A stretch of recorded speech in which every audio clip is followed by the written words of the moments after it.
Ecclesiastes 9:11 says, I have observed something else under the sun. The fastest runner doesn't always win the race, and the strongest warrior doesn't always win the battle.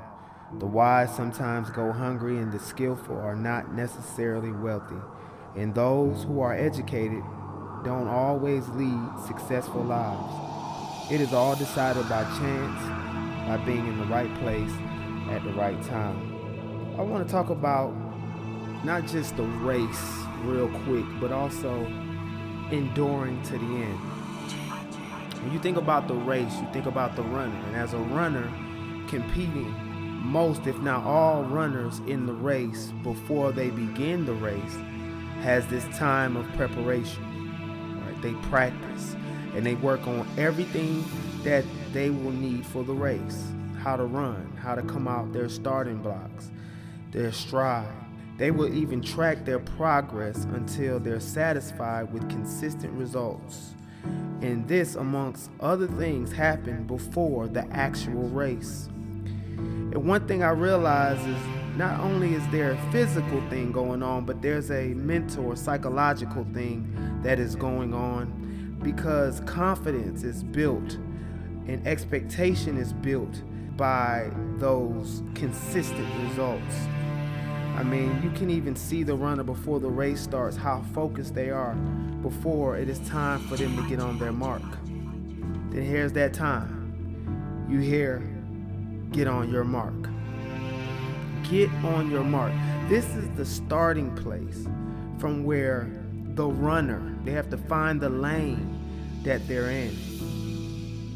So they must find it.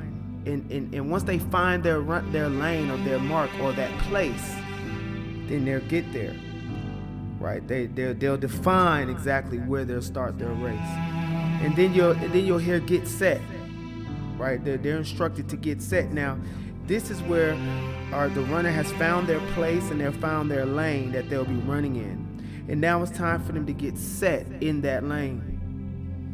The runner at that moment can't move, right? You have to get set. You have to be still.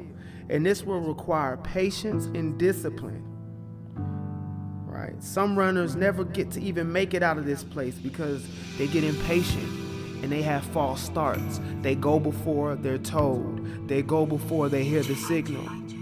And if you do it so many times, you get disqualified. The thing I want to say is that's a physical race. That's the natural worldly race.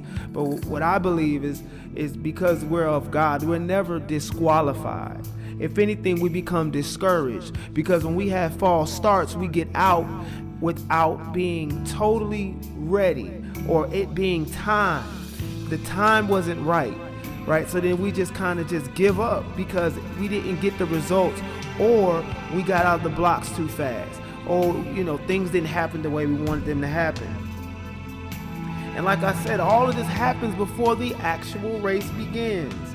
Practice, preparation, tracking progress, finding your place or your lane, and then getting set and not wavering. And then the race happens. And what happens in the race, because we've done all this preparation and got through the formalities, see, it's the formalities that kind of get us caught up. The finding your lane, the getting set, and waiting for instructions to go. But once we finally have done all that we can do and waited patiently for that time, then God says go. And then the race begins. Now the thing about the race is not worldly, where people, compete to finish first.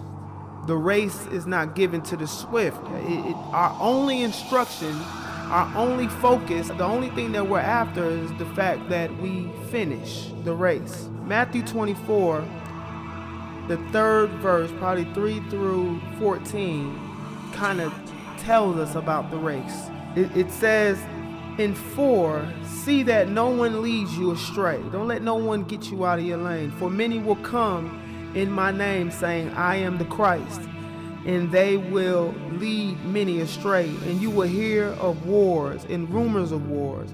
See that you are not alarmed, for this must take place, but the end is not yet. So keep running. You're gonna hear things, you're gonna go through things, but you gotta keep running the race. Remember, it's not given to the swift. You don't have to worry about the place that you're in. You just have to finish.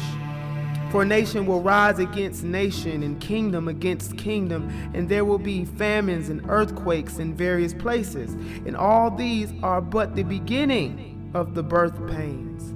These are just the beginning. You're just starting the race itself. Keep running. Then they will deliver you up to tribulation and put to death. And you will be hated by all nations for my name's sake. And then many will fall away and betray one another and hate one another. And many false prophets will arise and lead many astray. Remember, stay in your lane. Keep running. And because lawlessness will increase, the love of many will grow cold. But the one who endures to the end will be saved. But the one that endures to the end will be saved. Keep running. Remember, it doesn't matter what place you finish in, right? You've done all that you can do. You prepared. You practiced. You found your place. You found the lane that you're supposed to be in. You've got on your mark, and you've been patient. You've been still, and then God said go. And you're running, and things are not happening the way you want them to happen. Keep running.